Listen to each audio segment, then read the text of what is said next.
Family emwe kuma kaunti ya Narok ne ikaire thirikari mateithiriria gwethana na ciana ciao igiri iria ciathereririo ni rũĩ rwa Siapei kiumia kimwe kihituku. Family ino ya Evans Ongaki yugite ciana ici cia miaka 5 na 7 ciakiraga daraca ya Debesi cigithie kwa mwari wa nyina mukuru thutha wa kuma thibitari kungetia nyina ari murwaru no magethererio thutha wa mae kuruga daraca iyo. Family ino irauga igeretie kuhoya uteithio kuri thirikari hatari na umithio rere marateithiririo ni andu a itura na athambiri a kwirutira.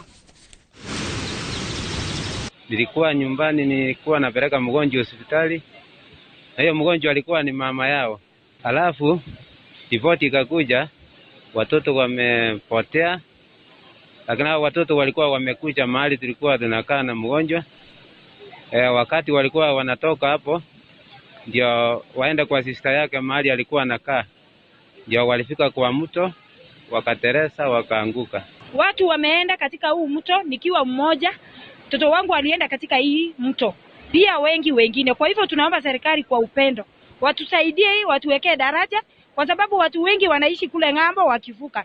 Kwa hivyo hata saa hizi tuko na miili mtoni. Watoto wawili walienda kuanzia siku ya Jumatano mpaka saa hizi hatujapata. Bado tuko katika mto, tuna shida sana. Kwa hivyo ile sita tuko nayo kubwa sana kwa hii mto ni daraja hatuna. Tunaomba tu MCA na wabunge wasaidiane watuwekee daraja hapa ambayo inasaidia watu ya kuvuka kwenda ng'ambo na kukuja ng'ambo hii.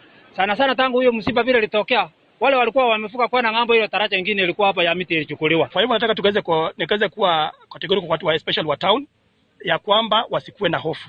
Kile nataka niwaambie waweze kuwa alert kwa hali yote ya maji, lakini uoga ambao watu wanaletea wengine kuambia kwamba ukuta zimeanguka na wall za kutoka Lopito zinaleta maji, hiyo ni uongo.